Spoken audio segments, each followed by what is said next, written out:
అందరికీ నమస్తే అండి. నా పేరు అనిల్ కేతా. జనగలం ప్రేక్షకులకు స్వాగతం.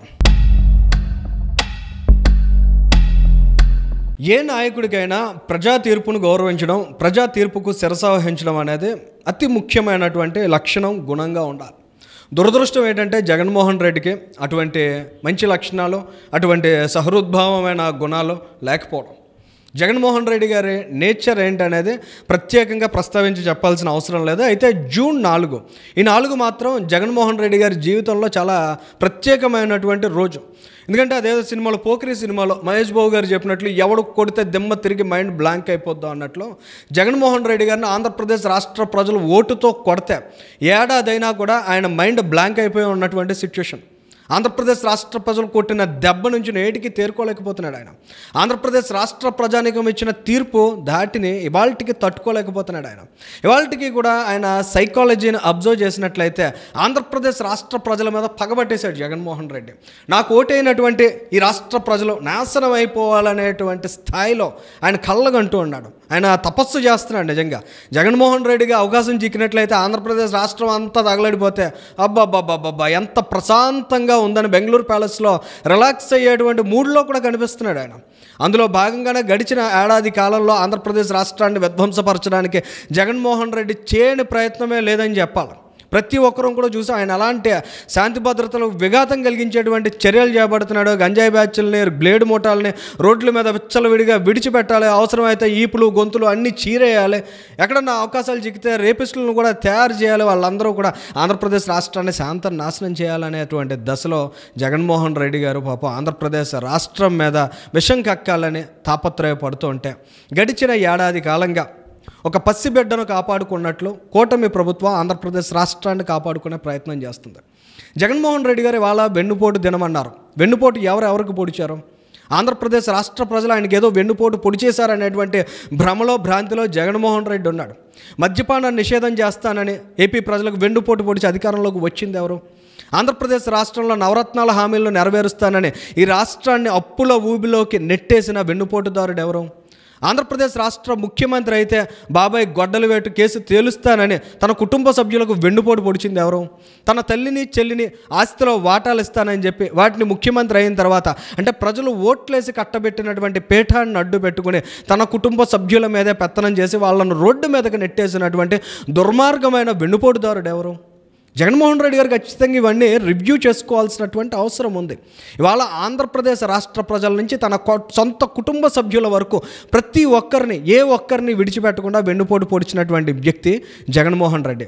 మరి అటువంటి వెన్నుపోటుదారుడి నుంచి ఈ రాష్ట్రాన్ని కాపాడాలి, ఈ రాష్ట్ర ప్రజల్ని కాపాడాలి అంటే ఖచ్చితంగా కూటమి ప్రభుత్వానికి కత్తి మీద సామె. ఎందుకంటే ఆయనకి వచ్చింది 11 సీట్లే అయినప్పటికీ 40% మంది తనకు ఓట్లేశారని విర్రవీగుతున్నాడు. ఇవాళ 40% మందిలో కొద్దిమందిని రోడ్ల మీద తిప్పుతూ వెన్నుపోటు దినమని సెలబ్రేట్ చేసుకుని చాలా సునకానందం కూడా పొందారు కొంతమంది. మనం అబ్జర్వ్ చేసినట్లయితే ఆ పార్టీలో ఒక రకమైన స్ట్రక్చర్ ఉంది. ముఖ్యంగా బీసీలని, దళితుల్ని కేవలం రాజకీయ అవసరాల కోసం వాడుకునేటువంటి దుర్గుణం.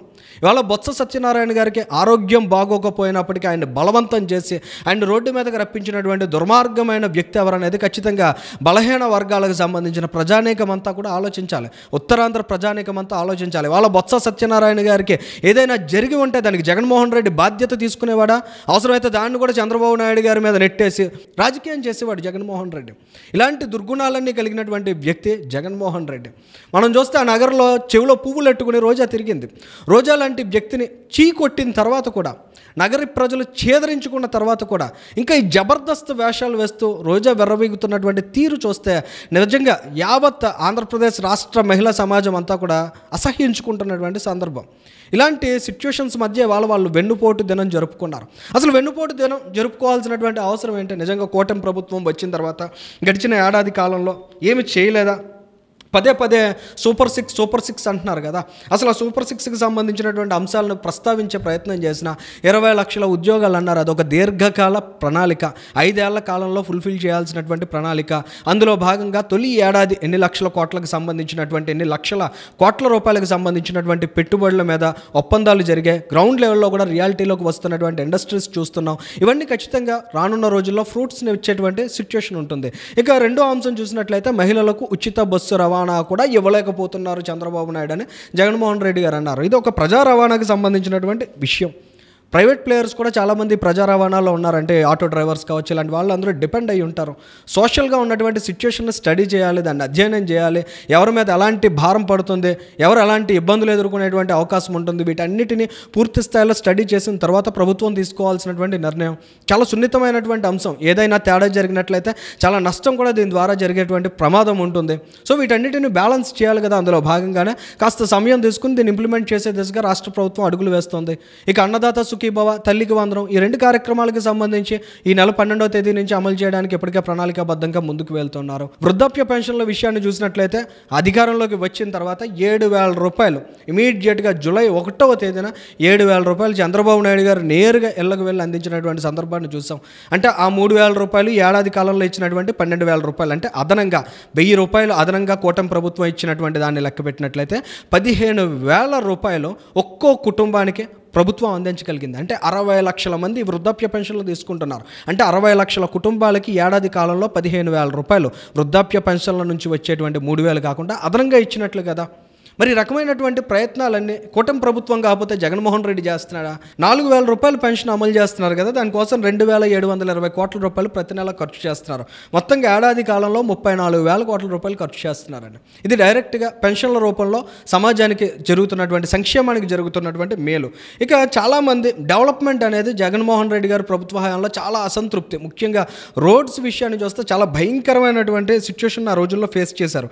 ఈ ఆంధ్రప్రదేశ్ రాష్ట్రంలో రోడ్లకు సంబంధించి 1,200 కోట్ల రూపాయలు ఖర్చు చేశారు. ఏడాది కాలంలో సుమారుగా 20,000 కిలోమీటర్ల మేర రోడ్స్ని రిపేర్ చేశారు. అటువంటి సిచ్యువేషన్ 16,000కు పైగా డిఎస్సి పోస్టులకు సంబంధించినటువంటి నోటిఫికేషన్ ఇచ్చారు.